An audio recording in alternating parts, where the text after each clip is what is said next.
Hello mayam, indigenous Manipuri foods na mayam butaram nokchari ngasidi chicken gi recipe amamu yengminarasi adudi hawnaba tawrase. Khang su sare thau ok na bhaizarage ngasi lawriba yense kg 3 khara helebako. Duna thau se munba ngairase. Thau mulle adudi tejpata 3 khar hapchare. Aduga aina phadigo marudo mapung khara lauzare aduga gulmrish tu su khara lauzare ko manga taramu aduga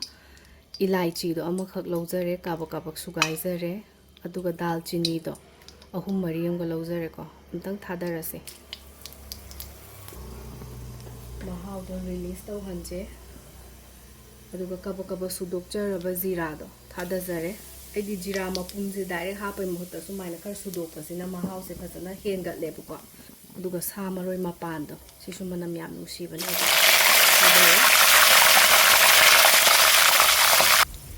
hauzik thada ki ba maru marang sing se hekta thau je damat asari ngai da sum hapchin bi gano boko kasin mana hali dana ko aduga thau do khara ingtha hanbiyo aduga hapiyo aduga magi mahau sing do release taw hanse boko atang otlase mai do hauzik ti laikhat lage ko thau mun baga laitharaga thau se khara ingtha han bane bako hauzik ti maroi sing ji manam je phajan nungshi na lakpa se kuin tarani dana ko duga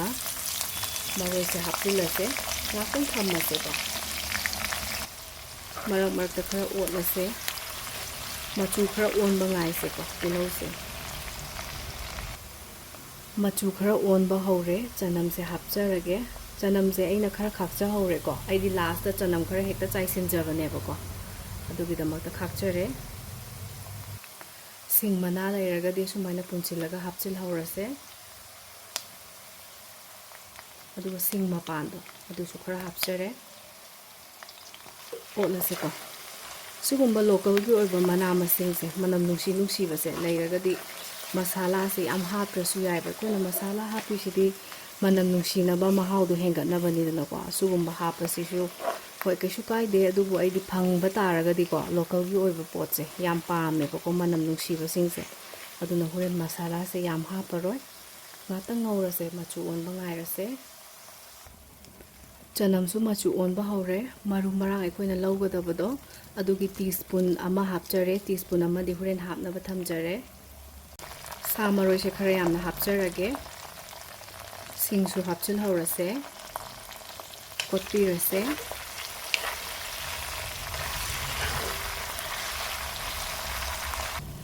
sa maroi ga sing hapaba matungda minute 3 lauzare ko hawjikti yendo hapna ba tawrase manam nusibana loire chakumje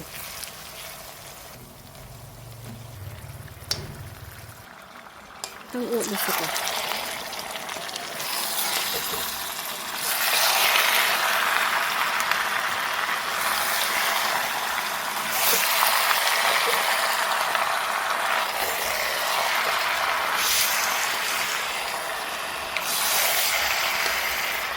sa se mathau yam yawi mathau su phajana thuk taw mal chawe ba yen se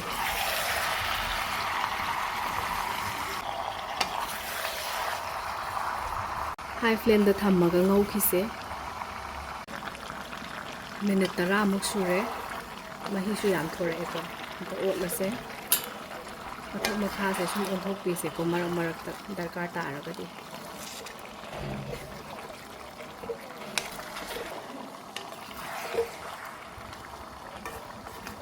mahi se pura kangthahan kise thum se ok na ba chang da lobiro yen thong da alu hapa pamba mi na hapiro pamda mi na skip to biro chanam mapum do ani ka hapjare khamena sinba do ani khak lojare ko pan pan soijare hojiti otlase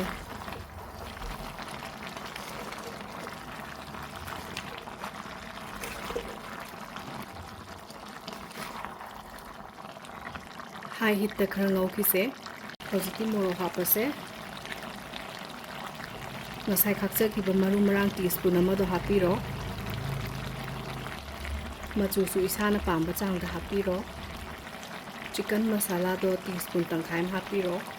hojikti phajana otlase mahi kangabani na ko makha do su khar napsin ba hore ba ko machu morok thakibagi ngakta ngaukhise ko maido medium da thambiyo phasana otpa loireko khanggi mapan se amta phasana khochinje pungtei teiraga thongbado ichai chai nungai tedana ko yengbada so hojiti mahi hapase phana kuina ngaureko mahi kona na bachang da hapiro tang otpirase yen si di ngaubada phasana mulle ko alu si su mullabane ngaubada mungre haidana su phasana amuk mahi si ka sauhan mina dadi yaponte natra tuna phasana sauhalase hojiti saugalae mahi se kar kangthaba ngai se danaba tawjarage chanam khara khakdo hapchare mai muthatjarage garam masala do teaspoon tanghain phada bi hapchare phadi gongba samaroga to chaisinjare amta otlase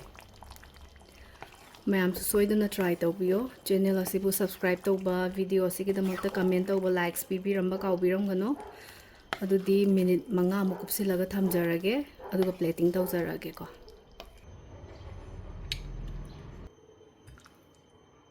plating tawbasu loizare mayam naibu support tawbibagi damakta thagachari adudi mathangi blog ta unarase khurumjari mayam